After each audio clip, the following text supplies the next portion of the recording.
ఏపీలో ఆ మధ్య కాలంలో టికెట్స్‌కి సంబంధించిన ఇష్యూ బాగా జరిగింది. అప్పుడు సినిమా ఇండస్ట్రీ వ్యక్తిగా ఉన్న పోసాని గారు నోరెత్తలేదు అని చెప్పి చాలామంది విమర్శించిన పరిస్థితి. అంటే ఇప్పుడు ఎట్లుందంటే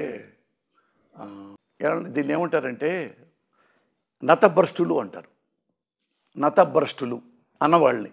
నతభ్రష్టులు అంటే నీకు సరదాగా చెప్తా, జనం కూడా నవ్వుకుంటారు. ఇప్పుడు సినిమాలకు వెళ్ళాం.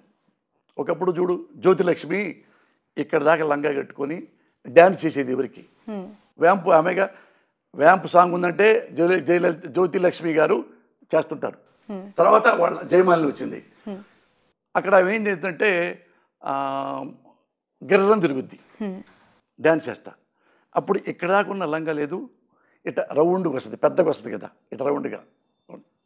ఇప్పుడు రిజర్వ్లో ఒకడు కూర్చున్నాడు, అది స్క్రీన్లో ఇక్కడ దాకా లంగా గిర్రం తిరుగుతూ ఆడేదా పాడేదా అని తిరుగుతుంటే, ఇక్కడ దాకా లంగా తిరుగుతుంటే రిజర్వ్లో కూర్చున్నాడు ఏం చేస్తాడంటే, అరే రిజర్వ్లో కనపట్లేదు, మన నేలకి వెళ్ళామనుకో దగ్గరకు ఉంటే జ్యోతిలక్ష్మి టైస్ కనపడతాయి మనకని ఆ పరిగెత్తుకొచ్చి నేలలో కూర్చొని ఎటు చూశాడంట. అది స్క్రీను ఎక్కడున్నా అలాగే ఉంటుంది. స్క్రీన్ దగ్గరకు వస్తే ఎట్లా చూస్తే ఏం కనపడతాయి? వీడిని నతభ్రష్టులు అంటారు. అట్టాని ఈ మాట అన్నవాడు నతభ్రష్టులు అంటే ఏమీ కనపడిపోయినా కనపడింది మురళి అనలేదు. ఇక్కడే ఉన్నావు శ్రావణి, ఈ కెమెరాలో రికార్డ్ అవుతుంది కదా, ఆ మీటింగ్లో ఎక్కువసేపు మాట్లాడింది నేనే. ఓకే. చిరంజీవి గారు 10 నిమిషాల లోపే మాట్లాడాడు. 2 నిమిషాలు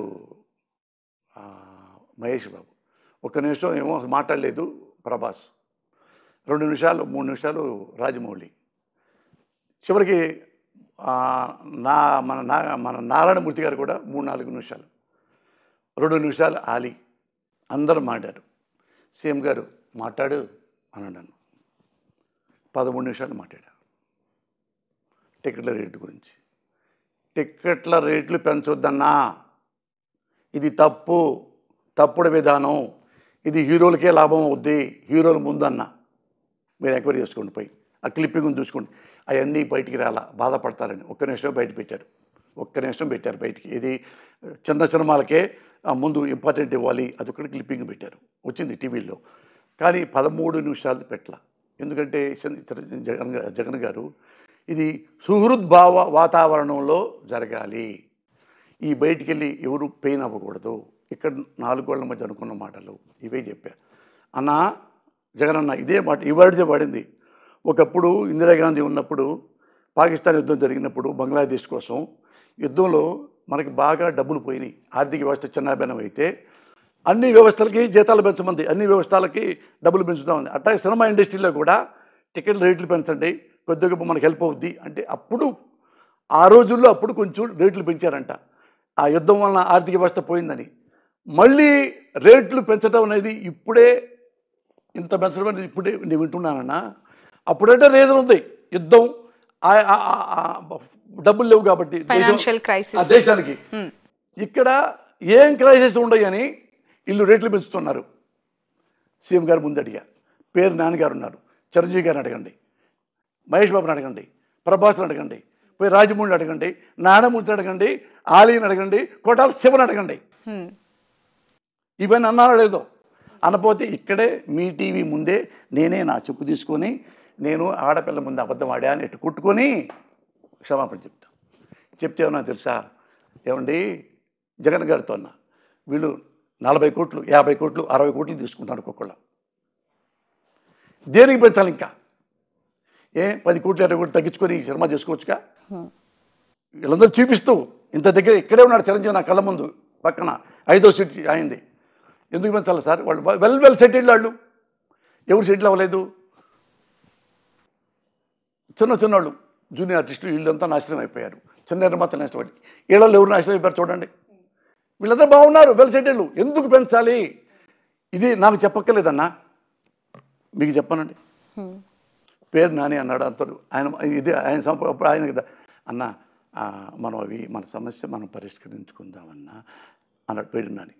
నన్ను ఆపడానికి నేను నాన్నగారు అసలు సమస్య ఏంటో నీకు తెలుసు, నాకు తెలుసు, ముఖ్యమంత్రి గారికి తెలియదు. ఎవరు చెప్పారు ముఖ్యమంత్రి గారికి? ఆయన ముందే అన్నాను, ఎవరు చెప్పారు ముఖ్యమంత్రి గారికి? ఎవరు చెప్పలా. ముఖ్యమంత్రి గారికి ఈ సమస్య తెలిస్తే, దాని లోతులు ఏంటో తెలిస్తే అప్పుడు నేను మాట్లాడక్కర్లా. అయినా మాట్లాడదంటావా? మాట్లాడను. అయ్యో మాట్లాడన్నా, అయ్యో ప్లీజ్ మాట్లాడన్నా. ఎలాగున్నాడు జగన్మోహన్ రెడ్డి గారు. మళ్ళా అన్న వీళ్ళు ఒక మావాడు కూడా అన్నాడు, సినిమావాడు, ఎందుకు పెంచుకోకూడదు మేము? జగన్ గారు ఆర్టీసీ రేట్లు పెంచుకోవట్లేదా? కరెంట్ రేట్లు పెంచట్లేదా? మేము పెంచుకుంటే ఆయనకేంటి? ఇలా అన్నాడన్నా. అందరూ ఉన్నారు, ఐఏఎస్ అఫ్సర్లు కూడా మొత్తం ఉన్నారు 50 మంది. ఇలా అన్నాడన్నా. నేను అన్నాను, ఒరే పిచ్చోడా, జగన్ గారు టికెట్ రేట్లు పెంచాడు, కరెంట్ రేటు పెంచాడు అనుకో, పెంచితే ఆ డబ్బులన్నీ ఎక్కడికి వస్తాయి?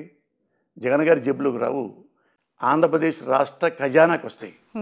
ఖజానా నుంచి అడిగి వెళ్తాయి, ఖజానా నుంచి అమ్మఒడికి వెళ్తాయి, నాడు నేటికి వెళ్తాయి, పేదవాళ్ళకి వెళ్తాయి, లేసులకి వెళ్తాయి, టైలుకి వెళ్తాయి, పిల్లల బుక్స్కి వెళ్తాయి, పిల్లల అన్నంకి వెళ్తాయి. ఇవన్నీ ప్రజల కోసం ఆ డబ్బులు వెళ్తాయి. మన సినిమా హీరో రేట్లు పెంచి సినిమా హీరో డబ్బులు ఎక్కడికి వెళ్తాయి? ఇండస్ట్రీ మొత్తంకి వెళ్తాయా? హీరోల జేబుకి వెళ్తాయి, డైరెక్టర్ జేబుల్లోకి వెళ్తాయి. వాళ్ళు పెద్ద పెద్ద బిల్డింగ్లు కొనుక్కుంటారు అని నేను చెప్పాను అన్న ఆయన ముందే. ఇటన్నాడన్నా, నేను ఇటన్నానన్నా. అంటే ఆయన అయితే ప్రజల కోసం, మీరు పెంచుతుంది ఎవరి కోసం? మీరు మొత్తం పాదయాత్ర చేశారు. వీళ్ళు సినిమా ఇండస్ట్రీ చిన్నది కదా, దాని చుట్టూ ఎప్పుడైనా పాదయాత్ర చేశారా? వాళ్ళు ఏమున్నారు, ఇలా ఉన్నారు, మనం దీనివల్ల పైకి వచ్చామే, వాళ్ళు బాగున్నారా, వీళ్ళు బాగోలేదా? అవి ఇక్కడ లేదన్నా. ఇప్పుడు నాలాంటి వాడు కూడా సపోజ్ సినిమాలు లేవనుకో, నువ్వు ఉన్నావన్నా, నాకు అన్నా నాకు కష్టంగా ఉంది, నాకు అన్నం పెడతావు. ఇండస్ట్రీలో ఎవరు పెట్టరన్నా, ఎవరు పెట్టరు. రాజకీయాలకు వస్తే నువ్వు పెడతావు, నువ్వు నమ్ముకున్నావని. ఇక్కడ ఎవడెవడు నమ్ముకుంటే కుదరదన్నా. చూడు ఎంతమంది ఉన్నారు పేదవాళ్ళు, ఇల్లు లేక, పొలం లేక, కరెంట్ లేక, ఆస్తులు లేక, ఆరోగ్యం లేక, చదువు ఫీజులు లేక, దే క్రైమ్ లైక్ ఎనీథింగ్ అన్నా. ఇళ్ళలు ఎవ్వరు ఆ పేదాలకు వచ్చి డబ్బులు పంచలేదు ఈ రోజు వరకు. అందుకని చిన్న సినిమా బతికితే ఇంకా 10 మంది బతుకుతారన్నా, దాని గురించే మాట్లాడాను అన్నాను. అందరు గప్చిప్. జగన్ గారు అన్నారు, పెద్ద సినిమాలు ఎప్పుడు రిలీజ్ అవుతాయో చెన్నై కూడా రిలీజ్ చేయాలి. అది మాత్రం గుర్తుపెట్టుకోండి మీరు. చిన్న సినిమాకి ప్రయారిటీ ఇవ్వాల్సిందే.